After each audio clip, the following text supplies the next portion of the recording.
घरी नाही होत मला काही पोरीला आजी गळा हे एक 4-5 इंच फोल्ड करून घ्यायचे. नंतर तुमची नेक विड्थ जी काही असेल ती 3 इंच टाकतोय आपण. आणि गळा खोली 7-7.5 इंच ठेवा. 7.25 ठेवते बस.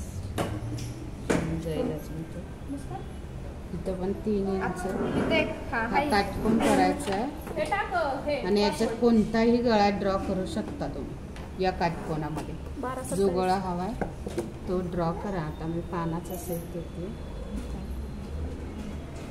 सर किती फ्री हँड छान सेफ हातात बसलेत तुमचे एकदम फ्री हँड.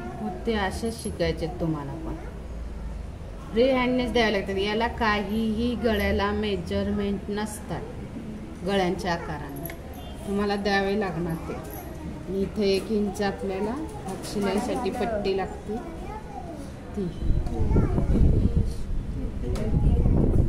हा पानाचा सेप आहे म्हणून मी बाहेरचा पण पानाचाच आकार ठेवते. गोल असेल तर गोल ठेवणार. व्ही असेल तर व्ही करायचा. चौकोन असेल तर चौकोन करायचं. ठीक आहे. याच्याच खाली बॅकचा आखते मी 3 इंच रुंदी. असा पण 3 इंच घेतोय आपण म्हणजे शोल्डर वगैरे उतरणार नाही तुमचे. नॉर्मल गोल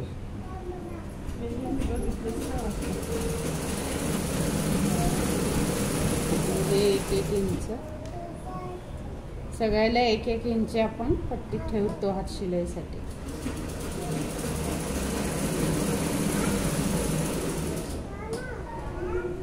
इथे हे पट्टी ठेवायची आहे म्हणजे तुमची नेक विड्थ वाढणार नाही कापल्यावर. आणि हे सगळंच कापलं तर मग प्रॉब्लेम होतो. मॅडम हे का ठेवायचं म्हणले? नाही मी लक्षच नाही केलं.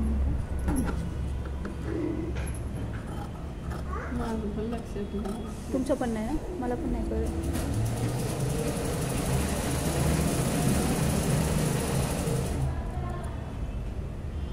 तसंच कपड्यावर फोन प्रेस करून घेतलं चालतंय. नंतर कपड्यावरच ठेवायचं. हे नेक विड्थ तुमची मोठी होऊ नये म्हणून ठेवली आहे ही पट्टीवरची मी. हे कापले की मग हे असं पसरट होतं मॅडम. हा चिटकवायला गेले की हे लांबतं असं म्हणून हे ठेवायचंय म्हणजे प्रॉपर चिकटणार. आणि हे चमचमणारी बाजू चिकटली कपड्यावर ठेवलं. अर्धा इंच ठेवायचं का मॅडम? याच्यावर नाही ठेवायचं. उरलेल्या कपड्यावर ठेवायचं. मॅडम हा आता तुम्ही टाकल्या तो बस गळ्याचा भाग ही टाकायचा का? गळा रुंदी टाकायची आहे. कॅनव्हासवर गळा रुंदी टाकायची. ही गळा रुंदी टाकली. ही पण गळा रुंदी आणि काटकोन केला. इथं गळा खोली टाकली 3 इंच. आता इथं 7-7.25 घेतला. आता पुढचा गळा आपण हा बॅक नेक आहे म्हणून 3 इंचावर बॅक. गळ्याचा काटकोन करून घ्यायचा. त्याच्यात गळे ड्रॉ करायचे. घरी बसल्या बसल्या पेपरवर केलं तरी चालणार आहे. हे नेक विड्थ त्या मापातच टाकले का तुम्ही? अहो हा बरोबर आहे ना.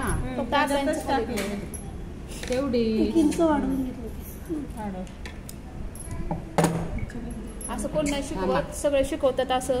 कळलं? कापा सगळीकडे.